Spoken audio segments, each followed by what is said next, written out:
کہتے میرا بچہ کافروں نے قید کر لیا، گھر میں غربت پہلے بڑی زیادہ تھی، میں دروازہ رسول پہ آیا، حضور اب کیا کروں؟ تو کہتے ہیں نبی پاک نے فرمایا بھروسہ اللہ کی ذات پہ کر، توکل اللہ کی ذات پہ کر، اور گھر جا کے تسبیح لے کے میاں بیوی بیٹھ جاؤ اور پڑھو لا حول ولا قوت الا باللہ العلی العظیم، جاؤ پڑھو جا کے۔ کہتے ہیں میں گھر بیٹھا، ابھی چند تسبیحیں پڑھی تھی کہ دروازے پہ دستک ہوئی، دروازہ کھولا تو میرا بیٹا دروازے پہ کھڑا، پلٹ کے دیکھا تو 400 بکریاں بھی لایا تھا۔ اور میں نے کہا بیٹا یہ کیسے آ گئی؟ کہنے لگے ابا جی مجھے ایک حویلی میں کافروں نے قید کیا ہوا تھا، میں بڑا پریشان تھا، لیکن ابھی تھوڑا دیر پہلے پتہ نہیں کیا ہوا ہے، میں نے یوں ہاتھ لایا تو رسیاں کھل گئی، باہر نکلا ہوں تو 2-3 بندوں پہ نیند کا ایسا غلبہ تھا کہ بے ہوش ہو کے گرے ہوئے تھے، 400 بکریاں بھی تھی، میں نے دروازہ کھولا، بکریاں میرے ساتھ دوڑنے لگ گئی، تو میں 400 بکری بھی لے آیا ہوں، پلٹ پلٹ کے دیکھتا رہا ہوں، پر میلوں کا سفر ہوا وہ آئے ہی نہیں۔ تو والد کہنے لگے بیٹا چلو پہلے مصطفیٰ کریم سے جا کے پوچھ دیکھے کیسے مالی مسئلے حل ہوتے، حضور سے جا کے پوچھے کہ ہمارے لیے جائز بھی ہے کہ نہیں۔ کہتے ہیں دروازہ رسول پہ جا کے ہم کھڑے ہوئے تھے کہ نبی پاک نے فرمایا دیکھا رب کریم کا فضل،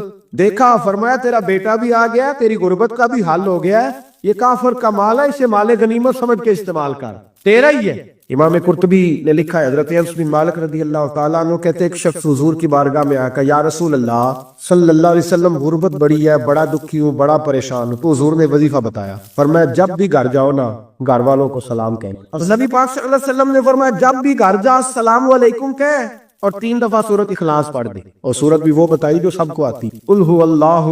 احد اللہ الصمد لم یلد ولم یولد ولم یکن لہ کفوا احد، 3 دفعہ یہ پڑھ دے۔ صحابی بڑے سیاڑے تھے، بڑے مسئلے حل کرتے تھے ہمارے، فٹافٹ بول پڑے وہ صحابی، کہنے لگے حضور میری تو چھوٹی سی فیملی، کئی دفعہ بچے گھر نہیں ہوتے، ننھیال گئے ہوتے ہیں، تو پھر کیا کروں؟ حضور نے فرمایا جب گھر میں کوئی نہ ہو تو اپنے نبی پہ درود و سلام پڑھ دینا، تیرے نبی کا کرم تو تیرے گھر میں ہوگا۔ حضرت انس بن مالک رضی اللہ تعالیٰ عنہ فرماتے ہیں کہ ہم انتظار میں تھے کہ بندہ واپس آئے اور رزلٹ بتائے، کہتے ہیں وہ کچھ دنوں کے بعد واپس آئے تو عجیب بات کی انہوں نے، ہمسایوں سے کئی دفعہ بندے کی نہیں نا اتنی بنتی، اور کئی دفعہ لگتا ہے کہ میرا ہاتھ اوپر ہی رہ جائے کہ مجھ سے تگڑے نہ ہو جائے۔ کہتے ہیں وہ آئے، نبی پاک صلی اللہ علیہ وسلم نے کہا کیا حال ہے تیرا؟ تو عرض کرنے لگے یا رسول اللہ صلی اللہ علیہ وسلم وظیفہ تو میں نے اپنے لیے پوچھا تھا، اور میرے تو ہمسائے بھی امیر ہو گئے، حضور تو میں نے اپنے لیے پوچھا تھا، اور میرے دائیں بائیں والے لوگوں کو بڑی برکت ہوئی ہے۔ تو میرے محبوب مسکرانے لگے، حضور فرمانے لگے گویا برکتیں تیرے گھر میں جب برسی ہیں تو چھن چھن کے ان کا فیض اللہ نے تیرے ہمسایوں کو بھی عطا فرمایا۔ میں نے کئی دفعہ حدیث سنائی ہے کہ ایک صحابی کو نبی پاک صلی اللہ علیہ وسلم نے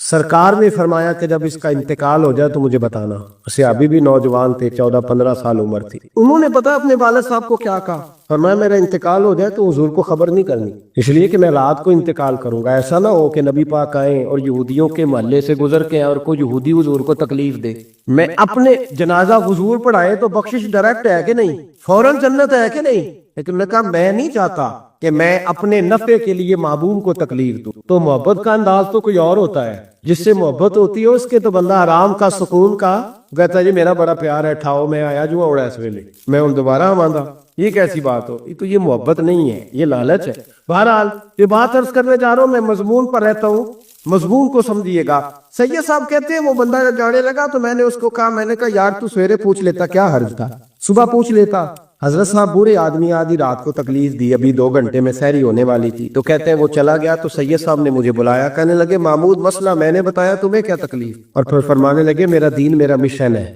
میرا دین میرا مشن ہے، شکر کرو کسی نے بات پوچھی تو ہے نا، اور اگر کوئی میرے دین کے معاملے میں کوئی بات کرنے آتا ہے تو میں اس سے اکتاتا نہیں ہوں۔ تو جب انسان راضی